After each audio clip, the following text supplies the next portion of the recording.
political parties' Liaison committee has called for an audit of the 2022 presidential election results. Appearing before the National Dialogue Committee at Bomas of Kenya on Monday, the PPLC say that the audit will eliminate doubts about the results announced by IEBC.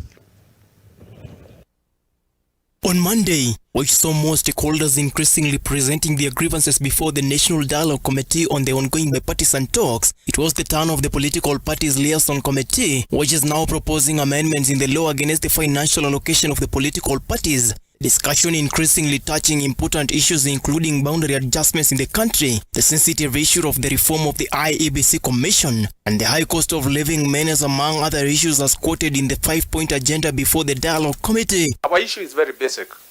We are saying discipline in political parties.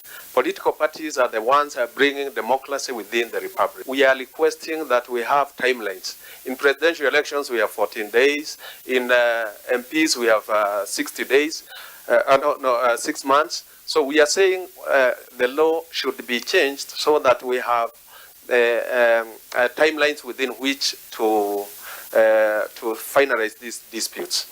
And then we change the law a bit so that we can have support and enhancement for political parties so that we don't have, like so many political parties are complaining, their MPs, their MCAs have line away from them. Interreligious Council now wants the government to stop new development projects to address the chronic wound of the cost of living, calling on the politicians to consider the laws and rules of their respective political parties that ascended them to power while addressing the infidelity to party stalemate as raised.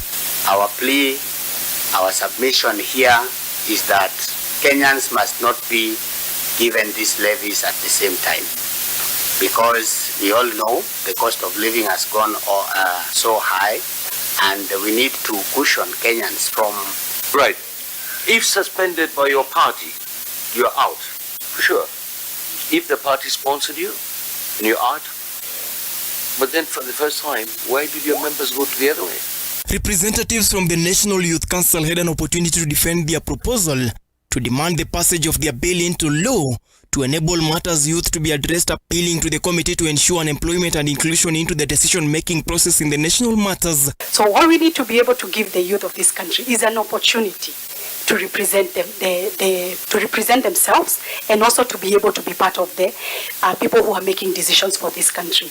Also, leaders from the Sabaot area, while defending their propositions before the committee, have signaled for talks around the creation of Mount Elgon County, which will be made up of 3 constituencies: Endebess, Sabaot, and Mount Elgon, located at the border of Bungoma and Trans Nzoia counties. May this be the last time that this community is coming to present the same issue that relates to boundaries, that relates to being governed under one administration and feeling part and parcel of this nation.